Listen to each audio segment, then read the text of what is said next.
morning. Good morning. How are you? I'm good. Today is 18th March 2019.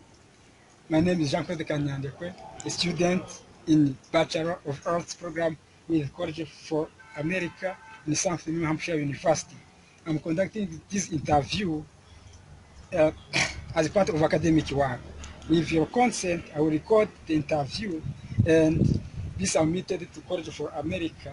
So this interview uh, will be used to be evaluated. Have you any question?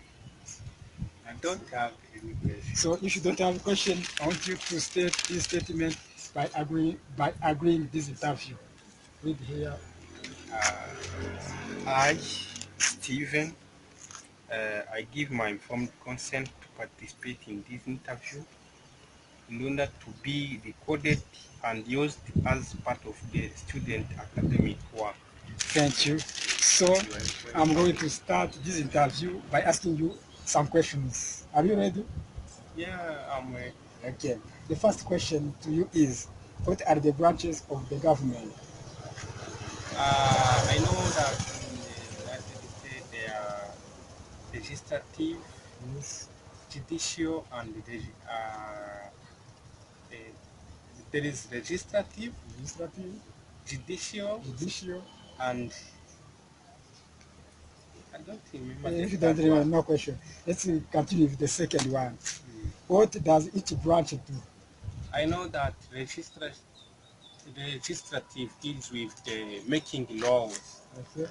while judicial deals with how they measure or how they measure and put laws into practices. Okay. So I think that lawyers are the one who set those laws, and then they they for people who made some mistake, they compare the law, how the laws, what laws say and what the mistakes say. That's how I understand. Then you mentioned legislative and judicial. There is another called executive. Executive. You forget. What executive deals with? Executive deals with leadership. Okay.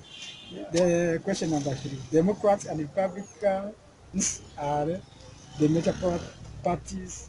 Can you name a third party? Because in America we know two major parties, but there are other parties. Can you mention some of them? I think Green Party also is there. Okay, thank you. The question number 4. What is the basic process by which a bill becomes a law? I don't have anything to talk about on that question. Thank you for your time and the interview you have given me. Thank you. Thank you. Yes, good afternoon. How are you? I'm good. Today is 18th March 2019. My name is Jacob Kanyandekwe, student in Bachelor of Arts with the College of America at the South New Hampshire University. I'm going to conduct this interview in order to be submitted at the South New Hampshire University so it can be graded in academic way. Is there any question or a problem? There is no question. If there is no question, I want you to give you your consent by reading this statement. Thank you. I, Bahati Musuoche, I give my informed consent to participate in this interview to be recorded and used as a part of the student academic work. Thank you. You're welcome. So, to start this interview, I'm going to ask you some few questions. I'm not difficult. I want to see the perspective of section and how you're going, the knowledge you have about our government. The first question.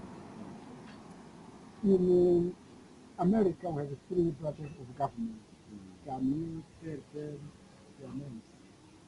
So, three branches of the government. There is judicial, yes, there is legislative, and there's another one, consecutive. No matter. And after giving or mentioning those branches, can you tell me what does each branch do? So what I know for legislative, it deals with setting like laws, regulation norms, so that people can follow those regulations. And for judicial, deals with laws uh, like putting in practice laws that's set by legislative. Those laws are like being practiced by judicial, and the consecutive, this consecutive this is putting leadership. I'm not sure. Yeah, no problem. Then another question is, Democrats and Republicans, the later party, can you mention a third party? I'm not sure the third one. No problem. The last question, what is the basic process by which the bill becomes a law? This becomes a law. I'm not interested in those law things, but maybe soon I'm going to be getting information about them. I don't have information about Thank you them. for your time and your answers. Thank you. My name is Jean-Claude Kanyarike, student in the South New Hampshire University. Today, I'm doing a project called Government and You. Recently, I have collected or done a street interview with some people asking them about the government of USA and its structure and the branches of the government. So in this video, I'm going to give some corrections and some clarification about those questions we asked about them. The first question I asked says, what are the three branches of the government? The three branches of government of USA is executive branch, the legislative branch, and the judicial branch. The second question say, what role does each branch play? So for executive branch, plays the following roles. Execute the law. The second role, enforce laws. The third role that they play is appoint the head of federal agencies and federal commissions. And the president holds the power to veto bills, promotes diplomacy with other nations, and this branch has the role of signing the international treaties. And the president holds power to declare a war. Lastly, the president must sign the bill for it to become a law. For the legislative branch, they, they make laws. They can change laws. They have power to tax. They can borrow money. And they regulate commerce with foreign nations. This branch regulate, establish rules for the naturalization of the foreign citizens. Again, they weigh and maintain an army and navy and to declare war. For the judicial branch, they interpret laws according to the Constitution. Again, they hear the cases or issues related to the Constitution. They settle disputes from the federal government. T reviews as part of the process of checks and balances between three branches of government. The second question asks, how are the three branches connected? branches are connected because the legislative proposes a law. After proposing a law, the executive branch signs that law, and the judicial branch declare or proclaim it. I can see again the Congress or the legislative branch is responsible for making a law. Then a law starts this process as a bill. Then, when Congress passes a bill, it goes to the president who reviews it. If the president likes it, he signs it, and it becomes a law. And when the president does not like it, he votes, he vetoes it. When the president decides to veto a bill, the Congress can vote on it again. If two-thirds of the Congress vote in favor of the bill, the laws made by Congress, no, I said if two-thirds of the Congress vote in favor of the bill, they override the veto. The bill will become law.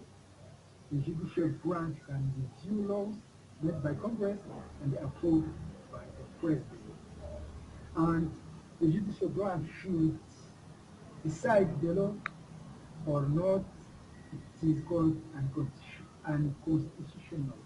If the Congress still believes the idea should be a law, they must pass a constitution amendment. How do they regulate each other or check and balance? The three branches of government have some measure of influence over the other branches and may choose to block producers of the other branches. Within the legislative branch, each house of Congress serves as check on possible abuses of power by the other. Once Congress has passed a bill, the president has power to veto that bill. In turn, Congress can override a regular presidential veto by two-thirds vote of both houses. The question number 3. Democrats and Republicans are the major parties. Can you name a third party? The United States has two major parties, which are Democrats and Republicans. So there are other minor parties like Socialist Party, Theodore Roosevelt, Progressive Party, the Libertarian Party, the Green Party, and the Constitution Party. How did the two-party system start?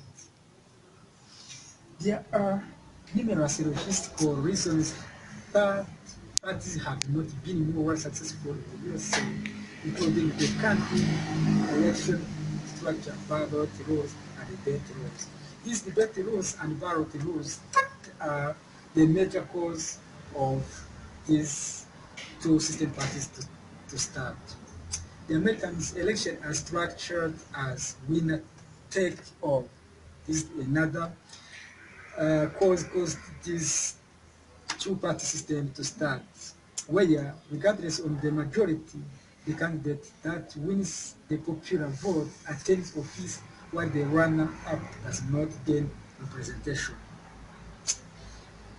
Again, the statutes governing whether a candidate will be listed on a state election ballot, which may require fees or signing petitions, because in order to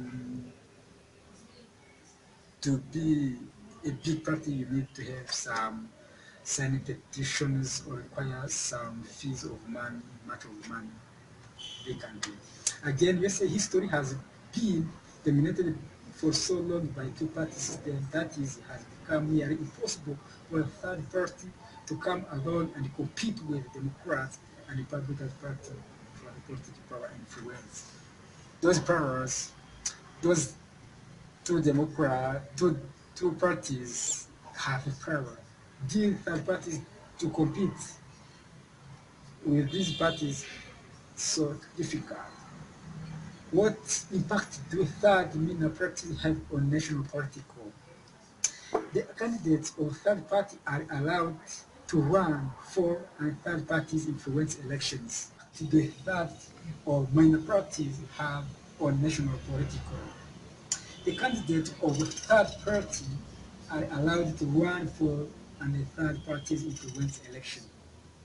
The third party candidates exert influence by focusing the election on a particular issues and taking votes away from major party or candidates.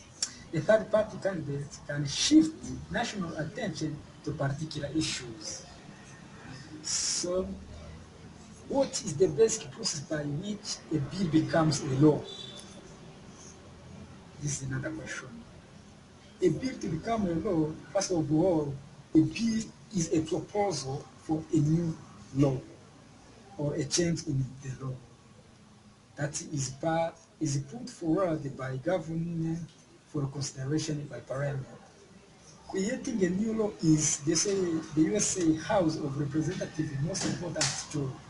All laws in the United States begin as a bill. Before a bill can become a law, it must be approved by the USA House of Representatives, the USA Senate, and the President. The bill begins as idea from a representative or any citizen.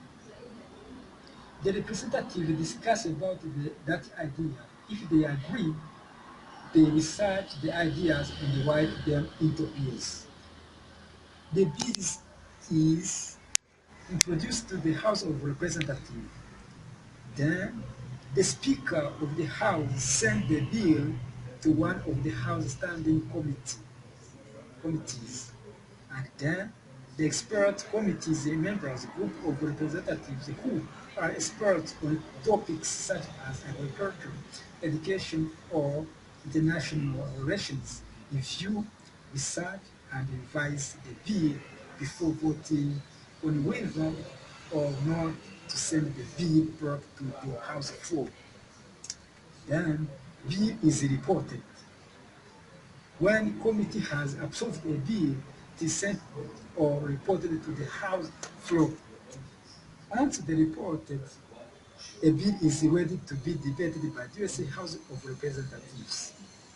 Then the bill debated and bill is ready to be voted on. Then the bill is voted on. When it's voted in, when it is accepted or denied to be taken by below by counting the majority. The bill is referred to the Senate, and the Senate will make a vote by voices after being discussed on it.